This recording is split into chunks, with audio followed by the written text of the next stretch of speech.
Pada Rabu siang, Majelis Hakim Pengadilan Negeri Jakarta Selatan yang menyidangkan kasus pembunuhan Brigadir Joshua Huta Barat melakukan pemeriksaan di rumah Ferdi Sambo di Jalan Saguling dan Duren 3 Jakarta Selatan.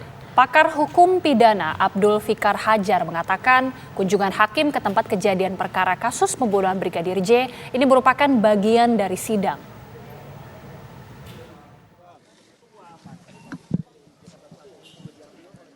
Majelis Hakim Pengadilan Negeri Jakarta Selatan yang menyidangkan kasus pembunuhan Brigadir Joshua Huta Barat pada Rabu siang melakukan pemeriksaan di rumah Ferdi Sambo di Jalan Saguling dan Duren 3 Jakarta Selatan.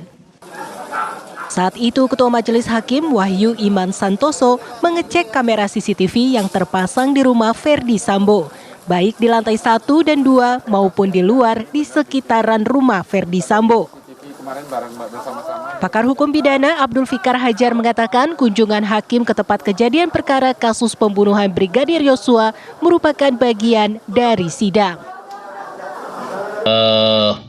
Sidang di lokasi itu atau sidang di tempat itu juga atau pemeriksaan di tempat itu bagian dari persidangan yang akan dipertimbangkan oleh majelis hakim ketika majelis hakim akan mengambil keputusan gitu. Jadi dia tidak lagi berangan-angan melalui kalimat-kalimat yang diterangkan oleh para saksi, tapi juga dia melihat tempat terjadinya gitu. Nah, sehingga keterangan para saksi itu bisa dicocokkan dengan tempat terjadinya tindak pidana. Nah, itulah yang kemudian menjadi satu bahan gitu yang kemudian juga menjadi selain keterangan-keterangan para saksi serta alat bukti lain, alat bukti surat, keterangan ahli ya, kemudian keterangan terdakwa sendiri ya, kemudian petunjuk juga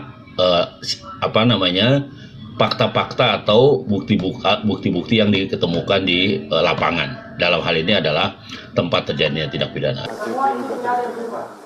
Menurut Abdul Fikar, temuan fakta dalam sidang di tempat akan menjadi bagian dari perkara, lalu dicatat dan direkam dalam berita acara persidangan. Rumah Ferdi Sambo yang terletak di Jalan Saguling di Tenggarai merupakan tempat direncanakannya pembunuhan Brigadir Joshua Huta Barat.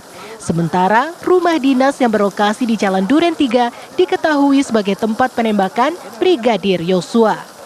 Dari Jakarta, Tim TV One mengabarkan.